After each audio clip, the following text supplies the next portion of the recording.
Welcome to the Chronicles of Rome. Episode 3, The Age of Kings, Rome before the Republic. Before the Senate, before the consuls, before the Republic stood proud, Rome was ruled by kings, 7 of them, or so tradition tells us. They ruled from the city's founding in 753 BCE to the moment of revolution in 509 BCE. Some were just, some cruel, some half divine, all helped shape what Rome would become. We begin with the first, Romulus. The legendary founder, born of Mars and a Vestal virgin. Having slain his brother Remus and traced Rome's sacred boundary, Romulus set about organizing the people who had gathered in his new city. He divided the population into 3 tribes, Ramnes, Tities, and Luceres, possibly representing Latins, Sabines, and Etruscans. Each tribe was further divided into 10 curiae, forming the basis for Rome's earliest political and military structures. These curiae served religious as well as civic functions, and later gave their name to the Comitia Curiata, one of Rome's earliest assemblies. Romulus also created the first Senate, drawing 100 men from the leading clans. These were the patres, the founding fathers of Roman aristocracy.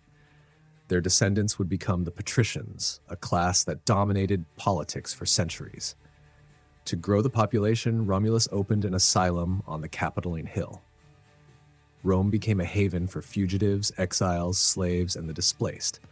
Citizenship was not given by blood, but by loyalty. Yet there was one problem: no women. Romulus invited the neighboring Sabines to a festival of Neptune. During the celebration, the Romans seized the Sabine women and brought them into their households. Though this act is portrayed in Roman legend as an abduction, the later story emphasizes how the women, over time, accepted their new roles and mediated peace between their families and their new husbands. The Sabine men waged war, but when battle lines formed, the Sabine women, now Roman wives, intervened. They stood between fathers and husbands, begging for peace. A truce was reached. Romulus shared power with the Sabine king, Titus Tatius, establishing a diarchy, a dual kingship. Though short-lived, this moment foreshadowed Rome's future struggles with power sharing and compromise. Romulus ruled for nearly 40 years. At his death, he vanished during a storm or eclipse. Some believed he was murdered by the Senate. Others claimed he was taken up to the heavens and deified as Quirinus, a god of the Roman state. While tradition dates Rome's founding to 753 BCE, archaeology shows that people had settled the Palatine Hill as early as the 10th century BCE. Romulus may not have been a historical figure, but he unified generations of memory into a single divine story of origins. He was succeeded by Numa Pompilius, a Sabine, renowned for his wisdom, justice, and piety. If Romulus gave Rome its sword, Numa gave it its soul. Numa was chosen not by blood, but by popular acclaim. He was reluctant to rule and only accepted the crown after interpreting favorable omens. His reign marked a pivot from violence to religion and law.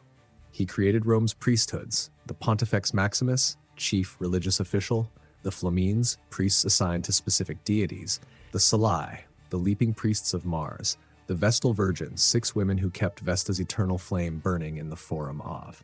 He also built temples, including one to Janus, god of beginnings. The Temple of Janus had doors that were closed during peace and open during war. Under Numa, they were said to remain closed for his entire reign. Numa reformed the calendar, which before had only 10 months. He added January and February, aligning the civic calendar with lunar cycles and religious festivals. According to legend, Numa received divine guidance from the nymph Egeria, who whispered sacred laws to him in the groves outside the city. When he died, his books of ritual and doctrine were buried with him, only to be rediscovered centuries later, and burned by the Senate for fear they would undermine state religion. He may have also established the Regia, a religious building that would become the official residence of the Pontifex Maximus and remain sacred into the Republican period. Numa ruled for 43 years. His legacy was spiritual discipline and social order. He defined the mos maiorum, the customs of the ancestors that would guide Rome for centuries. Then came Tullus Hostilius, the third king. A stark contrast to Numa. Tullus was aggressive, martial, and ambitious. He believed the Romans had grown soft under Numa's pacifism. His greatest conflict was with Alba Longa, Rome's cousin city, believed to have been founded by Ennius' son, Ascanius. To settle the war without full-scale slaughter, the two cities chose champions, 3 Roman brothers, the Horati, and 3 Alban brothers, the Curiati. Only one Horatius survived. Wounded but victorious, he returned to Rome. When his sister wept for her slain lover, one of the Curiati, he killed her on the spot, declaring loyalty to Rome must surpass all personal grief. He was tried for murder but pardoned. After this symbolic victory, Tullus absorbed Alba Longa into Rome, relocating its noble families, including the Julii, ancestors of Julius Caesar. He built the Curia Hostilia, Rome's first senate house. But Tullus was said to have neglected the gods. When he tried to perform a sacred rite to Jupiter improperly, lightning struck the palace. Tullus was incinerated by the gods he had failed to honor. He was succeeded by Ancus Marcius, grandson of Numa. Ancus balanced war with religion. He revived the fetial rites, a sacred diplomatic ritual for declaring just war. He extended Roman territory, fortified the Janiculum Hill, and built a wooden bridge, the Pons Sublicius, across the Tiber. Most significantly, Ancus founded Ostia, Rome's first port city, ensuring access to salt, trade, and naval power. He built the first prison, expanded city walls, and developed the salt trade, a key part of Rome's economy. Ancus represented a model Roman ruler, pious, expansionist, and civic-minded.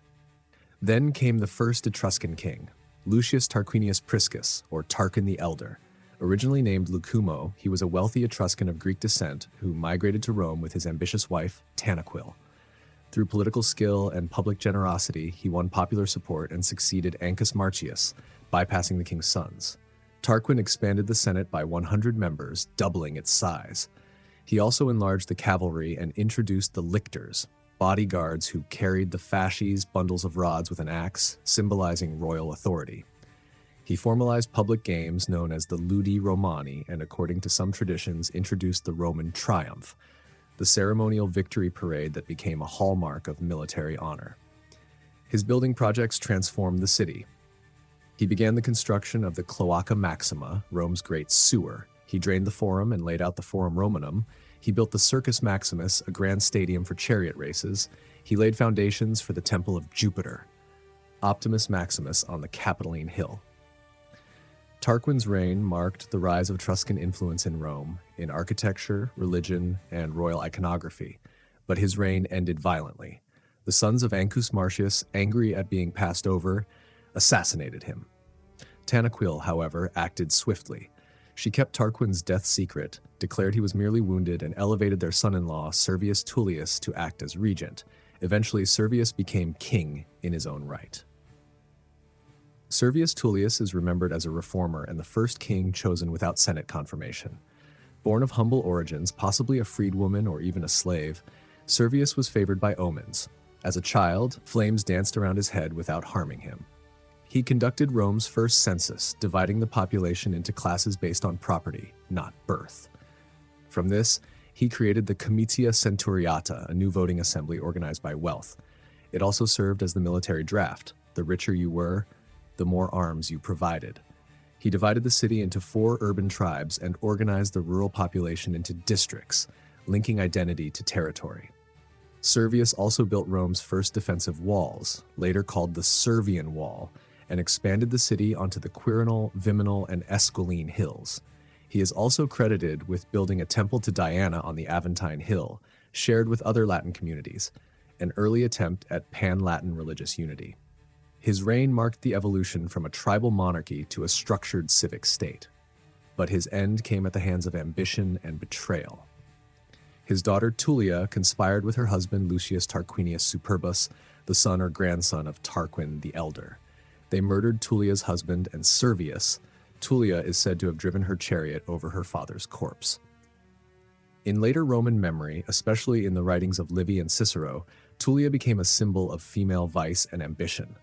Her story served as a moral lesson, reinforcing patriarchal ideals and the dangers of impious ambition. Tarquin the Proud seized the throne without Senate approval.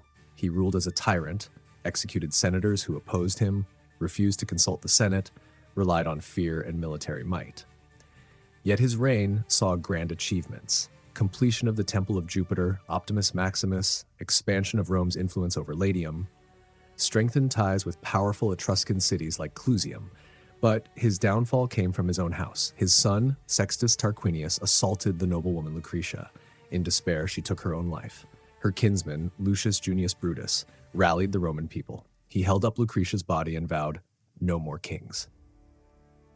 In 509 BCE, the monarchy was overthrown. The Tarquins were expelled. 2 consuls were elected in their place. The Roman Republic was born. The title Rex became reviled. Even emperors centuries later refused it. Yet the kings had laid the groundwork for Rome's greatness. The Senate, the census, the temples, and the Forum all had royal origins. Much of the regal period is legend, but archaeology confirms Rome's growth: stone temples, drains, walls, roads, and foreign trade. The stories of the kings, though embellished, reflect real transitions, from tribal confederation to city-state, from clan to class, from myth to history. Next time, we enter the early republic. A new political experiment begins, and the struggle between patricians and plebeians takes center stage. But for now, remember this: the kings gave Rome its form. Their fall gave it its freedom. This has been the Chronicles of Rome. Join us next time as the Republic rises.